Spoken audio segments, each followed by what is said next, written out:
You know, I saw a post there. Dmitry Sergeyevich, will you please apologize me? I'd like to give the floor to our colleagues from the Ukraine. Roman Sambaluk, Union Agency. I'd like to ask two short questions, please. The first question is about the punitive operation that you organized in the east of our country. This operation was intended against the Russian-speaking population. It is not a secret that Russian combatants, Russian militias are fighting there, and this is them who organized that. How many of them did you send there? How many Russian militants did you send? And what about heavy vehicles and equipment that you sent there? How many people died? And you, being the commander-in-chief of the Russian Federation, what could you say to the widows and families of those who died? You know, we had a president whose name was Victor. He's hiding now in the territory of the Russian Federation. And in his time, he put in prison Yulia Tymoshenko, the #1 in Batskivshchina party, and she served her term. And at the moment, Victor But, who is and the #1 in Yulia Tymoshenko's party is at the moment serving his term in the Russian prison. Speaking about Savchenko, Sentsov, and at least 30 more Ukrainian war prisoners that are serving their terms in Russia, when will be they released?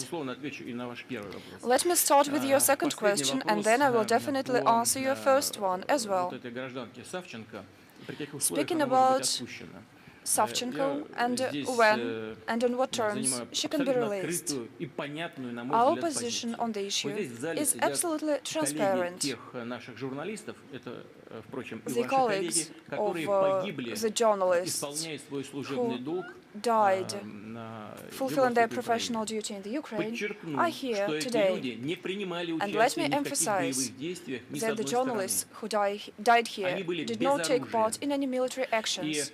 They were unarmed, and it is a responsibility of every state structure, including the military structures, is to provide for their health and security, and to give them a chance to fulfill their professional duty in order to disseminate the information, the reliable information. It is what is accepted everywhere in the world. It is a standard practice. But, however, those people were murdered, and according to our law enforcement agencies, it was Mrs. Savchenko who targeted them as targets.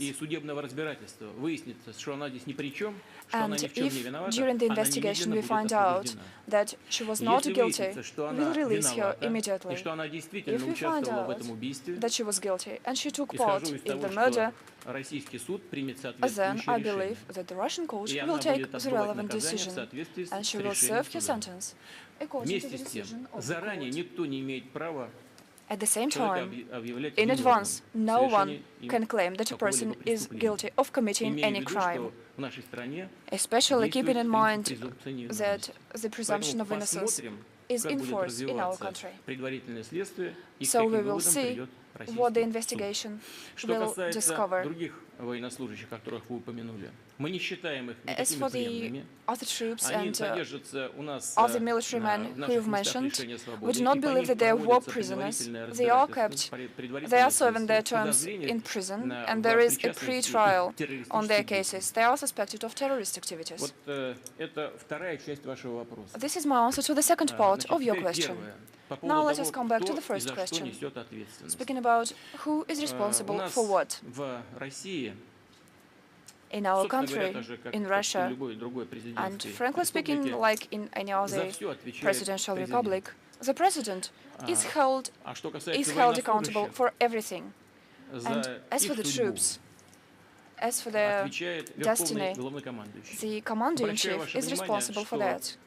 Let me draw your attention to the fact that in our country it is one and the same person. All the people who, by their own will, want to fulfill their duty or voluntarily take part into some military action, including the action in the east of the Ukraine, are not mercenaries, as they are not paid for those military actions. And in our public opinion, what is taking place in the east of the Ukraine is definitely a punitive operation, but it is organized by the Ukrainian authorities and not by anybody else. These were not the militia of the southeast who sent their military units to Kiev, but those were the Ukrainian army who moved their artillery system and their shelling system to the southeast of Ukraine. Let me explain what the problem is and how we can find a way out from the situation. The problem is that after the coup d'etat, and no matter what you say about it, it was definitely a coup d'etat that happened in Kiev. It was a forceful overthrow.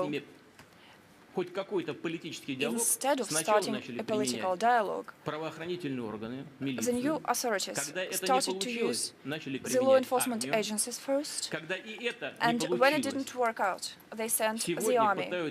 When it didn't work out either, they started to apply other methods, for example, the economic blockage and the cutting off of the economic ties with the southeast.